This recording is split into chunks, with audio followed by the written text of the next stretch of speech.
ఒక పాట ఎలా పాడాలి అంటే ఉదాహరణకు ఫోటోగ్రాఫ్ లాగా.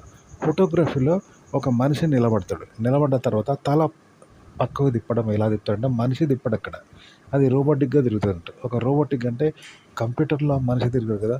ఆడ కంప్యూటర్ బటన్ నొక్కితే కంప్యూటర్ తిరుగుతది. తప్ప ఆడ పర్సనల్‌గా కంప్యూటర్ తిరగదు. మనిషిలాగా దానికది చేయదు కదా! సెల్ఫ్‌గా చేయదు కదా! అట్లా మనం సెల్ఫ్‌గా తిరగొద్దనమాట. రోబోటిక్‌గా తిరిగితే ఎలా ఉంటుందో అలా తిరగాలి. అంటే కింద మొండెం మీద ఆధారపడొద్దు. అలాగే తల కూడా తనకు తాను తిరగొద్దు. అలా తిప్పాలంట ఒత్తిడి లేకుండా ఇట్లా. అంటే రోబోటిక్‌గా తిరగడం అంటారు. అలాగే కింద మొండెం కూడా అంతే అనమాట. తల మీద ఆధారపడొద్దు. తన మీద తను ఆధారపడదు. అంటే స్ట్రెస్ లేకుండా ఉంటదనమాట. అంటే అది ఎట్లుంటదంటే పర్సనల్ కాదు కాబట్టి అది రోబోటిక్‌గానే ఉంటది. ఇట్లా 2 రోబోటిక్‌గా ఉండాలంట. హ్మ్.